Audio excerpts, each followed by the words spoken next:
ಇನ್ನು ಹಾಸನದಲ್ಲಿ ಎರಡನೆಯ ಬಾರಿಗೆ ಮತಯಂತ್ರ ಕೈಕೊಟ್ಟಿದೆ. ಬೆಳಿಗ್ಗೆಯೂ ಕೂಡ 1 ಗಂಟೆ ಕೈಕೊಟ್ಟಿತ್ತು ಮತಯಂತ್ರ. ಈಗ ಮತ್ತೆ ಅದೇ ಸಮಸ್ಯೆ.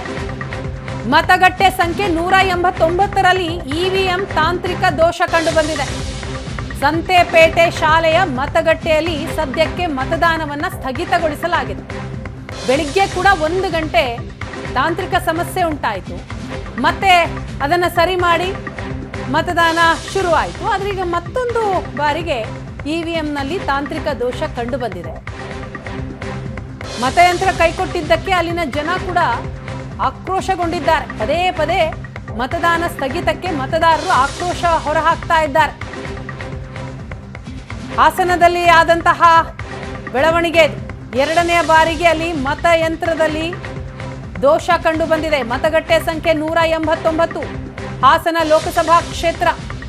ದೃಶ್ಯದಲ್ಲಿ ನೋಡ್ತಾ ಇದ್ದೀರಿ, ಮತದಾರರು ಆಕ್ರೋಶಗೊಂಡಿದ್ದಾರೆ. ಏನಿದು ಪದೇ ಪದೇ ಈ ರೀತಿಯ ಸಮಸ್ಯೆ ಆಗ್ತಾ ಇದೆ ಅಂತ. ಈ ಬಗ್ಗೆ ಮತ್ತಷ್ಟು ಮಾಹಿತಿಯನ್ನ ಕೊಡ್ತಾರೆ ನಮ್ಮ ಪ್ರತಿನಿಧಿ ಹರೀಶ್. ಇದೀಗ ನಮ್ಮ ಜೊತೆ ಸಂಪರ್ಕದಲ್ಲಿದ್ದಾರೆ. ಹರೀಶ್, ಏನಿದು ಬೆಳಿಗ್ಗೆ ಕೂಡ 1 ಗಂಟೆ ತಾಂತ್ರಿಕ ಸಮಸ್ಯೆ ಅಂತ ಮತದಾನ ಸ್ಥಗಿತ ಆಯಿತು, ಈಗ ಮತ್ತೆ ಅದೇ ಸಮಸ್ಯೆನಾ, ಏನಾಯ್ತು?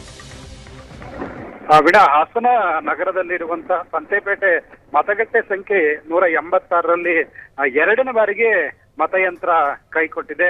ತಾಂತ್ರಿಕ ದೋಷ ಅಂತ ಅಲ್ಲಿ ಅಧಿಕಾರಿಗಳು ಹೇಳ್ತಾ ಇದ್ದಾರೆ. ಆದ್ರೆ ಇಷ್ಟರ ಮಟ್ಟಿಗೆ ಪದೇ ಪದೇ ಎರಡನೇ ಬಾರಿಗೆ ಮತಯಂತ್ರ ಕೈ ಕೊಡೋದಕ್ಕೆ ನಿಖರವಾದ ಕಾರಣ ಏನು ಅಂತಕ್ಕಂಥದ್ದು ಸಾರ್ವಜನಿಕರ ಪ್ರಶ್ನೆ ಆಗಿದೆ. ಮತಯಂತ್ರ ಮೊದಲ ಬಾರಿಗೆ ಕೈ ಕೊಟ್ಟಿದ್ದು ಸರಿಪಡಿಸಿದ್ದಾರೆ ಅಂತ ಹೇಳಲಾಗ್ತಿದೆ. ಆದ್ರೆ ಎರಡನೇ ಬಾರಿಗೂ ಅದೇ ಮತಯಂತ್ರದಲ್ಲಿ ದೋಷ ಉಂಟಾಗಿರ್ತಕ್ಕಂಥದ್ದು ಮತದಾನಕ್ಕೆ ಬಂದಿದ್ದಂತ ಮತದಾರರ ಸಾಕಷ್ಟು ಆಕ್ರೋಶಕ್ಕೆ ಕಾರಣ ಆಗಿದೆ. ನೂರಾರು ಸಂಖ್ಯೆಯಲ್ಲಿ ಮತದಾರರು ಮತದಾನ ಮಾಡೋದಕ್ಕೆ ಕಾದು ಸರತಿಯ ಸಾಲಿನಲ್ಲಿ ನಿಂತಿದ್ದಾರೆ.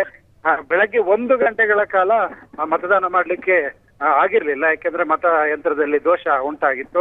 ಮತ್ತೆ ಅದೇ ರೀತಿಯ ತೊಂದರೆ ಮತಯಂತ್ರದಲ್ಲಿ ಉಂಟಾಗಿರೋದು ಮತದಾರರಿಗೆ ಸಾಕಷ್ಟು ಬೆಳಗ್ಗೆ ತೊಂದರೆಗೊಳಗಾಗಿದ್ರು. ಮತ್ತೆ ಈಗ ಮತಯಂತ್ರದಲ್ಲಿ ದೋಷ ಉಂಟಾಗಿರ್ತಕ್ಕಂಥದ್ದು ಮತದಾನ ಮಾಡಲು ಬಂದಿದ್ದಂತಹ ಮತದಾರರಿಗೆ ತೊಂದರೆಯನ್ನ ಉಂಟು ಮಾಡಿದೆ.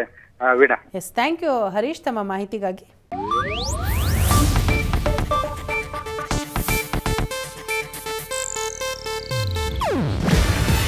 ಇದು ಏಷ್ಯಾನೆಟ್ ನ್ಯೂಸ್ ನೆಟ್ವರ್ಕ್ ಪ್ರಸ್ತುತಿ.